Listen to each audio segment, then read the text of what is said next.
Hello, beautiful Virgos, and welcome to March 2022. This is Lotus Star Psychic Readings.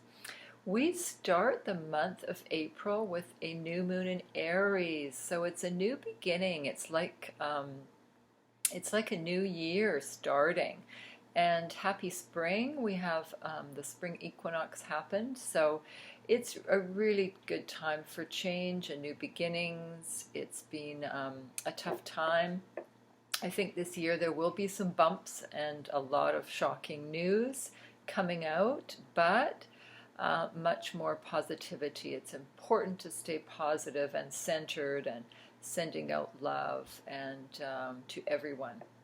So I hope you have a beautiful month of April, and thank you so much for liking, sharing, and subscribing.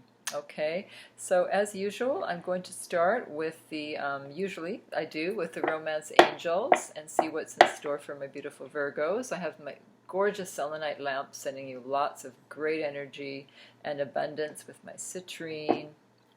I have amethyst and for spiritual connection. Whoops. And I have my quartz, and I have obsidian for protection. Okay, so what do my beautiful Virgos need to know? Oh, also the 30th of the month, we have a new moon again, but a new moon. There's two new moons this month. New moon eclipse, and eclipses bring change. They take things away that are no longer working, and they also bring new opportunities. Okay, so they may not happen till May or later, but there's definitely the energy of eclipse season at the end of the month. So new beginnings, lots of change. A lot of people will be moving, perhaps moving house, moving to a different country or city. I'm seeing that this year especially. Travel also. What else? Yeah, new businesses, new opportunities, new people are changing their jobs.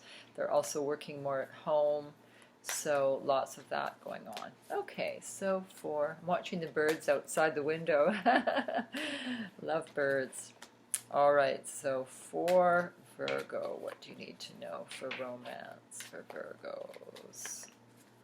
Finally, it's springtime. It's still cold out here in Canada, in BC, but at least it's getting lighter, thank goodness, and the flowers are starting to come out. So what does Virgo need to know? Okay. I see some of you celebrating. Maybe you're getting married, so congratulations for that. Pay attention to red flags. So this isn't necessarily bad at all. This is in the past, so that's good. It could be that you recently found out that someone was not being totally honest with you, or you yourself weren't. It could mean anything. It could mean you found out that your partner is just not the right person for you. It could find out they were hiding something. But it could be something simple, like they were just, it's like when people wear a mask.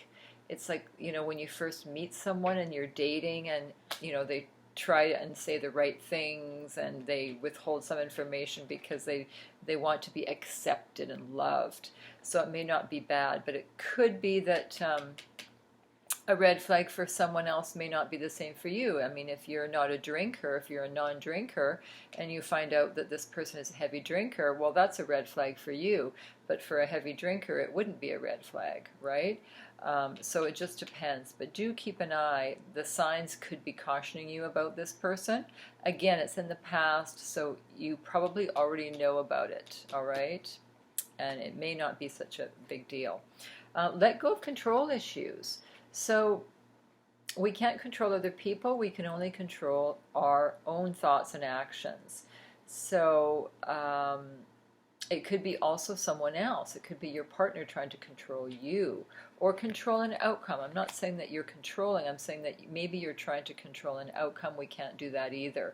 So allow the situation to unfold naturally and see, just to have more of an open mind. It could be that they have a hobby that you don't like or don't share, but that's okay, because partners can have different hobbies and still get along really well, right? As long as they have some hobbies that are similar.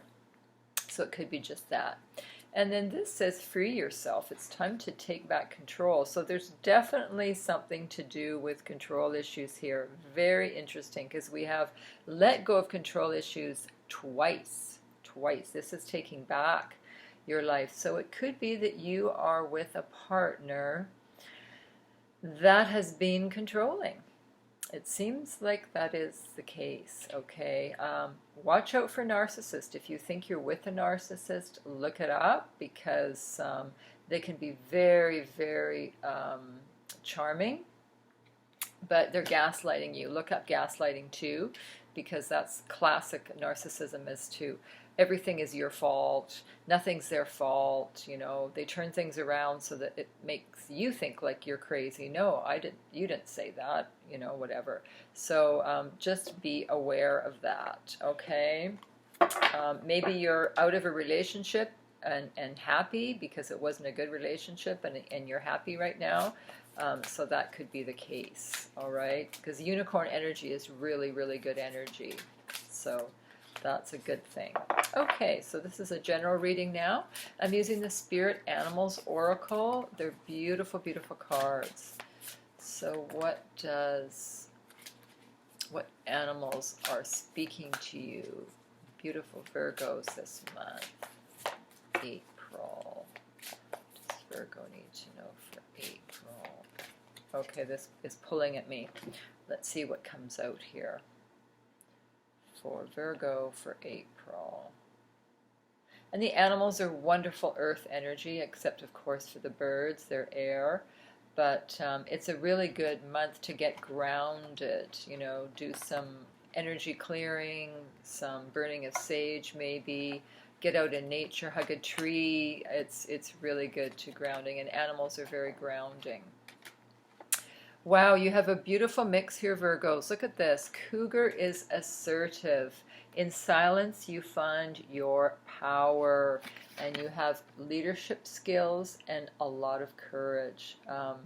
Wow, cougars or pumas are beautiful, beautiful animals. So just think of their habits when the animals pop up, and when you see animals in nature, look them up, see what they eat. Maybe you're meant to be vegetarian, you know, if you're seeing animals that are, you know, vegetarians. There's always a message when we see an animal or bird, and this one is to be assertive and to meditate or be alone sometimes to regroup, and that's when you find your best insights, is when you're by yourself, okay, in your own thoughts. And I feel that a lot of you will your mental health will improve when you get out in nature and do some hiking and exploring. And hummingbird, miracles. Hummingbird is the bringer of joy, absolute joy. If you watch them, you can just see them, you know, they look like the happiest birds.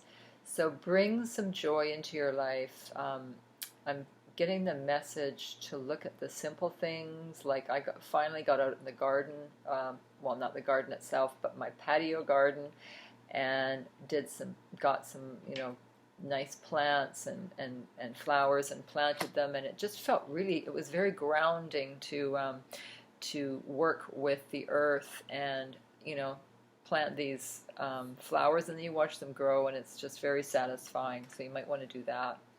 Then we have polar bear, which is very, very beautiful energy. To me, it's a shaman. Oh, here we go. You carry the shaman within. The polar bear is like a shaman. It's very mystic. Have faith, and in adversity, trust yourself. And this is also, bears love sleeping, so you may need some more rest. It feels to me like this winter has been a time of challenge for some of you, and rest and relaxation, eating well. Some of you may skip meals or eat on the run, so it's really important to have a nourishing meal, you know, some hot stew or something really nourishing for you. And embrace your psychic abilities, because I'm feeling some of you are really psychic. You could be a healer also, and maybe you in your practical mind, because Virgos are usually very practical, you're thinking, oh no, that was a coincidence or whatever, or it was just a dream. But pay attention to your dreams because they have messages, okay? So I hope you have a beautiful month of April, sending you lots of love and light and peace for the world. If you'd like a personal reading or energy healing, just contact me below. Thank you.